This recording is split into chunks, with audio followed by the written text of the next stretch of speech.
it's your girl Shola, nerves, Sicklecell patients. Welcome to another moment with Sicklecell. Thank you guys for subscribing to my YouTube channel. If you've not done so, trust me, you want to subscribe right now. So, what are you waiting for? Just click the subscribe button already. Yeah. Okay, so today we're going to be talking about my career struggle. Apparently, I like to gist. I like to talk for a living. So, I just wanted to. What I've been trying to achieve basically is to show you guys that I'm human. I have struggles. Like I have things that affect me. That also, I also go through. Right. So I'm not all that perfect person who's got all I like figured out.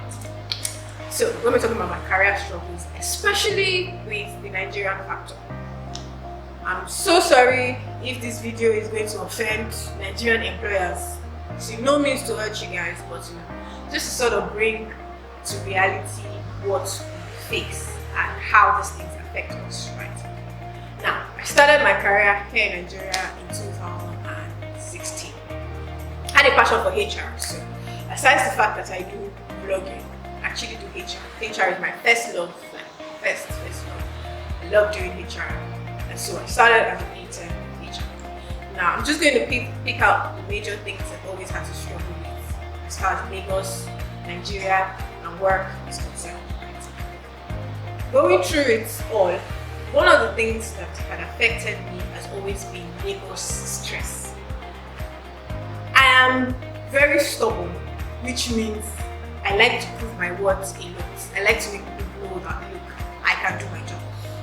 As warriors, you would agree with me that one of the things we struggle with is trying to make people understand that our health does not debar us from delivering on our job, right?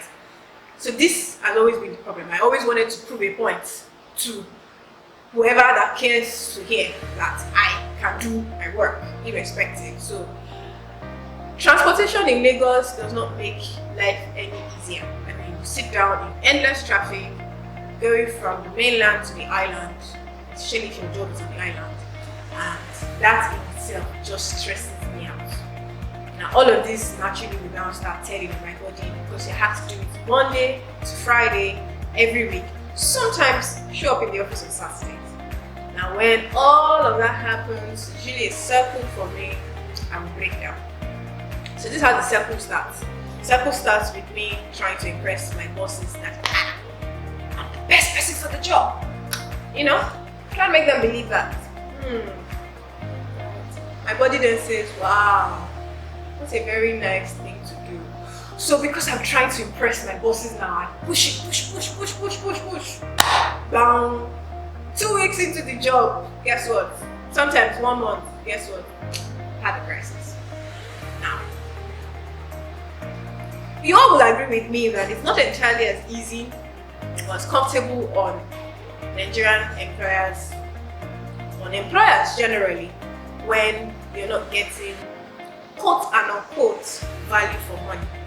Because they believe they're paying you. They're paying you, right? They're paying you to show up at work. And then the next thing, you're already taking 2 days off work. You're already taking 3 days off work.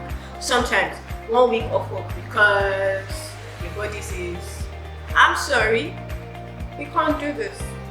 That's number one struggle. So, second struggle that I have when it comes to career is, now, I'm in a department that is the maker of the law of the organization. Do you understand?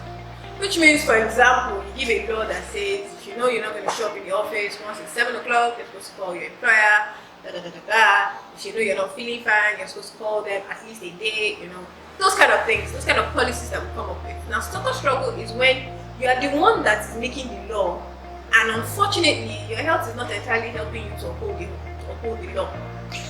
Yeah, that's like a major struggle for me, because you don't want your employers now looking at you that you know that you're going to bring up these rules and regulations that other employers are supposed to follow. Are we not supposed to so much give you what's it called, preferential treatment? Why? Because you be Dangote picking and be what? Germans. Now that in itself is very daunting. I mean, sometimes I always ask myself that maybe if I'm in another profession, maybe it won't be this bad. profession now. HR has always been ignored. So you're making law, and your body system and your health is not helping you. It's not helping you to uphold the law, because for some weird reasons, at the worst or the least time you ever expect, you're having a breakdown. Now, final struggle that I always have, that I've always had in terms of my career, is where your employers now come up straight to you and say, "We're sorry, but we don't think that you can actually do this. Or we're sorry, we're not entirely getting value for your money." Shout out to the employers that know and don't see it as a problem. You know, one of the things that has pained me most in life is where I have been denied a job and I really wanted to do it with a passion, simply because of my health challenge. I was upfront in the interview. I'm HR and I know how this thing works, right? And then I was upfront in the interview and said, "Oh, the reason I left the previous job was because I had a health challenge and it was getting too stressful." And guess what? You guys now send me a regret mail that we all know that I was the best candidate you had. They now send a regret mail and say, "We're sorry, we can't continue." And then when you're doing, after FBI things, you're scoping and looking on the inside. When you're looking on the inside to find out why, you now realize that it's because they feel like you'll be breaking down too much. I mean, should I, because of the fact that I have sickle cell, now mean I shouldn't work? It's a question that baffles me all the time. Should I, because I'm sickle cell, now say that I've accepted my fate? Sleep, eat, wake up. I have to pay the bills, right? Bills have to be paid. So this is just like, snippets of struggles I get to go through with career, trying to find the perfect job. Sometimes it's even hard to find the perfect job for you, because your mind, you're already thinking, okay, if I start this job now and then I break down, all these guys begin to feel like, and And by Nigeria, where you know that once you begin to have loopholes in your CV, your next employer is looking at you and wondering, this person will not look like somebody that will stay for long. Not knowing that these are situations that are beyond your control and beyond your control and beyond you generally.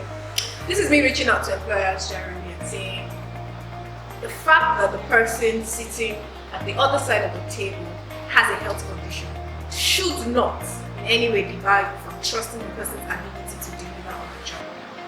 While in 2020, the world is changing, things are changing. I no longer have to show up in the office to prove to you that I can deliver.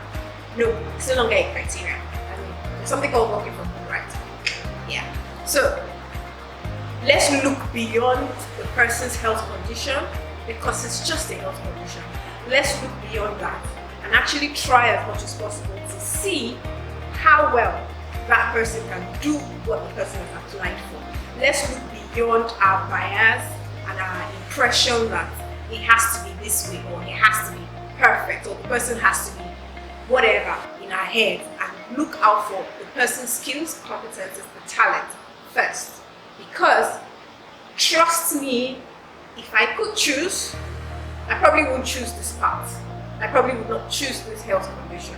So knowing fully well that this is things beyond our control, I think we need to begin to look beyond all of that and begin to help people embrace it and deliver on their values, deliver on their skills and their competence. Okay? So if you're an employer and you're watching this video, I'm reaching out to you and I'm telling you, we can do better.